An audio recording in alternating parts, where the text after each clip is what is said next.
पूरे भारत में शीतलहर का प्रकोप है। शीतलहर इतनी कि अगर आप दांत किटकिटाना शुरू करें और कोई उसे रिकॉर्ड कर ले तो म्यूजिक की तरह, ट्यून की तरह बजने लगे। और अगर ठंड का सितम आपको देखना है तो उत्तर भारत के राज्यों के शहरों में जाकर के आप देख सकते हैं। और इसी ठंड के बीच गर्माहट वाली खबर है। गर्माहट वाली खबर वो ये है कि जो गठबंधन के दल हैं वो आपस में ही मरने मारने पे उतारू बन चुके हैं। नमस्कार, मेरा नाम है चंदन झा और आप देख रहे हैं हमारा खास कार्यक्रम द पॉलिटिकल कमेंट्री, वार्ता समाचार और मेट्रो वार्ता के डिजिटल प्लेटफॉर्म। इंडिया गठबंधन में सीट शेयरिंग को लेकर जारी कवायद के बीच एक बार फिर मनमुटाव की खबरें आने लगी हैं। सीट शेयरिंग को लेकर कांग्रेस और ममता बनर्जी की टीएमसी आमने सामने आ गई है। पश्चिम बंगाल में कांग्रेस अध्यक्ष अधीर रंजन चौधरी ने हमला बोलते हुए कहा कि वह अभी पीएम मोदी की सेवा में लगी हुई। अधीर रंजन चौधरी ने आरोप लगाया कि ममता बनर्जी कांग्रेस के साथ गठबंधन नहीं करना चाहती और यह भी कहा कि उनकी पार्टी लोकसभा चुनाव में अपने दम पर चुनाव लड़ सकती है। मीडिया से बातचीत में अधीर रंजन चौधरी ने कहा कि उनसे कोई भीख मांगने नहीं गया। ममता बनर्जी खुद कह रही हैं कि हम गठबंधन पर चुनाव लड़ेंगे, हमें उनकी दया की जरूरत नहीं है, हम अपने दम पर कुछ भी कर सकते हैं। ममता बनर्जी खुद नहीं चाहती गठबंधन हो, क्योंकि अगर गठबंधन नहीं होता तो सबसे ज्यादा खुशी पीएम मोदी को होगी और ममता बनर्जी आज पीएम मोदी की सेवा में लगी हुई है, ऐसा कहना है पश्चिम बंगाल के कांग्रेस अध्यक्ष अधीर रंजन चौधरी। ये तो बात हो गई बंगाल की। बंगाल में ये कहा जा रहा है, मतलब पश्चिम बंगाल में ये कहा जा रहा है कि टीएमसी की ममता बनर्जी जो वहां के मुख्यमंत्री भी है, उन्होंने कांग्रेस को मात्र दो सीट ऑफर की है। ये एक ऐसा गठबंधन है कि सभी गठबंधन के साथी कहीं कांग्रेस को पुल बना करके वैतरणी पार करना चाहते हैं तो कहीं कांग्रेस उन क्षेत्रीय पार्टियों को पुल बना करके वैतरणी पार करने की कोशिश कर रही है। और वैतरणी क्या है? तो भाजपा रूपी जो वैतरणी है, जो इतना बड़ा महासमुद्र बना दिया उन्होंने, भारतीय जनता पार्टी ने, और इस बार तो नारा भी दिया है इस बार 400 के पार, तो ये कहीं ना कहीं ये समझ में आ रहा है कि चाहे टीएमसी हो या बिहार के राजद और जनता दल यूनाइटेड के नीतीश कुमार और लालू प्रसाद यादव, उत्तर प्रदेश के समाजवादी पार्टी के मुखिया अखिलेश यादव, इन तीनों ने अलग अलग बयानों में साफ कह दिया है कि कांग्रेस को हम बहुत ही कम सीट्स के साथ अपने साथ जोड़ेंगे। वहीं बात करें अगर पंजाब और दिल्ली की, तो साफ अरविंद केजरीवाल का कहना है कि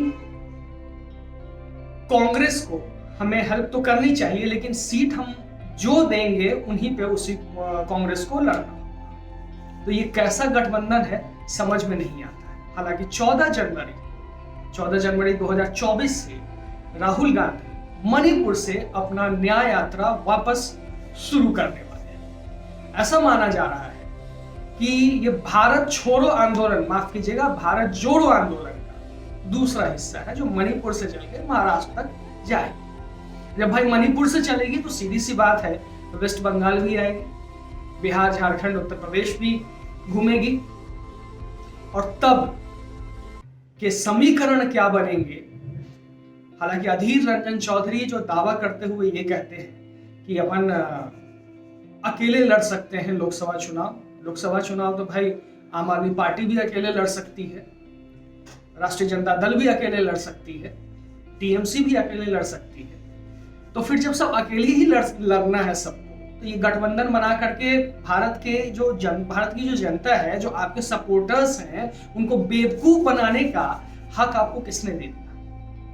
बेवकूफ ही बना रहे हैं कुल मिला के। अगर कहा जाए, आज टीएमसी बोलती है आपको कि हम आपको 2 सीट देंगे, बिहार में नीतीश कुमार और लालू प्रसाद यादव बोलते हैं कि 4 सीट देंगे। आम आदमी पार्टी जो बिल्कुल नहीं है वो आप पे प्रेशर बना रही है कि साहब ऐसा है कि पंजाब और दिल्ली में हम आपकी हम आपको बहुत कम सीट देंगे, वो भी 9 के बराबर, लेकिन आपको हमें 100% मदद करना होगा। उत्तर प्रदेश में भी यही हालत है। देखना होगा कि महाराष्ट्र में एनसीपी इनके साथ क्या करती है, शिवसेना इनके साथ क्या करती है। लेकिन जो गठबंधन बनाने का इतना बड़ा खेल चला, इतना मतलब पूरा एक इकोसिस्टम इनके साथ खड़ा हो गया कि बस अब तो अपन भाजपा को नीचे गिरा देंगे और लोकसभा में अपने लोग इकट्ठे हो जाएंगे, जीत के आ जाएंगे। जो इनके सपोर्टर्स हैं, इनके वोटर्स हैं, उन्हें आशा उनके अंदर एक आशा जगी। लेकिन आपस में जो सिर फुटौल ये कर रहे हैं, इस सिर फुटौल से साफ हो चुका है कि ये जनता के हित के लिए कार्य नहीं करती, ये सिर्फ कार्य करते हैं अपने हित के, स्वहित के लिए। जनता से कोई मतलब नहीं है। अगर ऐसा होता तो ये गठबंधन का जो एक धर्म होता है, गठबंधन का एक न्यूनतम मिनिमम कॉमन प्रोग्राम होता है, उसको फॉलो करते हैं और बेवजह की बयानबाजी नहीं करते। हालांकि इलेक्शंस में अभी काफी वक्त है और बहुत ज्यादा वक्त भी नहीं कह सकते। मई के आखिरी हफ्ते में सरकार डिक्लेयर हो जाएगी। बीजेपी ने राम मंदिर से जो इतनी ज्यादा उत्साहित है, वो कह रही है इस बार अब की बार 400 के पार आएगी फिर से मोदी सरकार।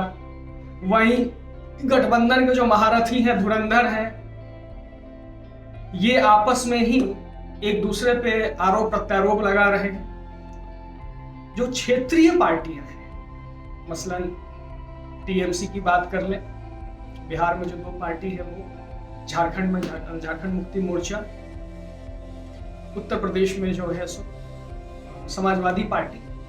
अब इन सबको ये समझ में नहीं आ रहा है कि कांग्रेस के कंधे पे हम पैर रख के आगे बढ़ें, या कांग्रेस ये सोच रही है कि इन सबको मिला के कंधा बनाओ, उसके ऊपर अपन चढ़ के वैतरणी पार कर लेंगे। और यही सबसे बड़ी समस्या है।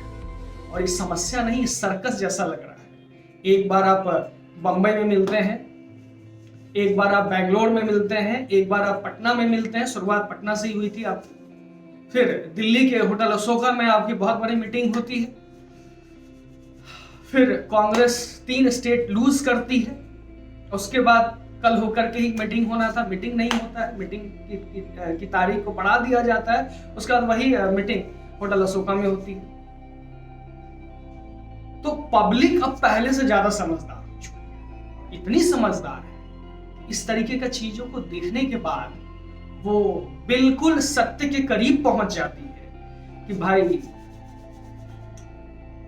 इनके साथ क्या करना है। ये तो खुद कपूर की तरह है कि अगर थोड़ा सा भी धूप या पानी लग जाए तो खुद पिघल जाए, तो इनके साथ जाने से क्या फायदा। खैर, पब्लिक है, लोकतंत्र है, लोकतंत्र में लोग का एक अपना महत्व होता है, मत होता है। उस मत के साथ पब्लिक अपना उम्मीदवार चुनती है और ये उम्मीदवार चुनने के उपक्रम में इतने सारे घटनाक्रम हुए। तो ये मेरा जो खास कार्यक्रम रहा द पॉलिटिकल कमेंट्री, आपको कैसा लगा आप मुझे जरूर बताएं। धन्यवाद।